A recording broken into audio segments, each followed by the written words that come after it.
여러분 안녕하십니까? 내일 방송 뉴스 시작합니다. 전세와 월세 주거비 부담이 커지는 가운데 합리적인 임대료의 민간 임대 아파트가 대안으로 떠오르고 있습니다. 크게 오른 전세값에 전세자금 대출 규제도 본격화되면서 이 같은 현상이 나타나고 있는 건데요.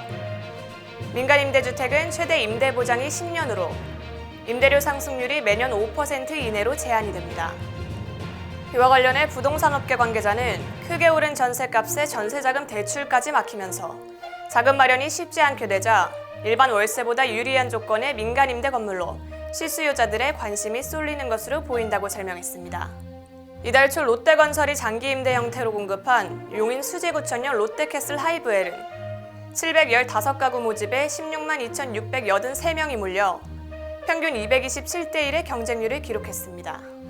대학을 졸업한 후에도 경제적으로 자립할 수 없어 부모에게 의존하는 이른바 캥거루족이 급격하게 늘고 있다고 합니다.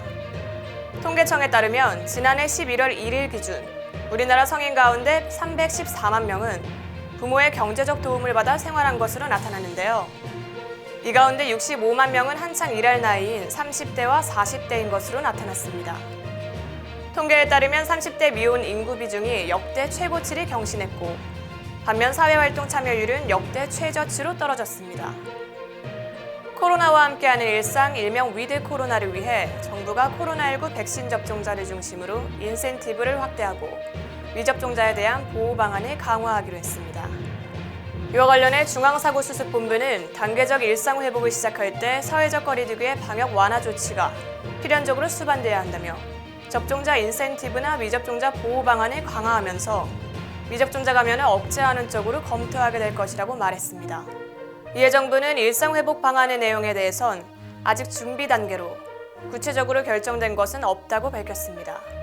어느덧 이제는 익숙해진 용어 위드 코로나가 일상과 점점 가까워지고 있음을 느낄 수가 있는데요.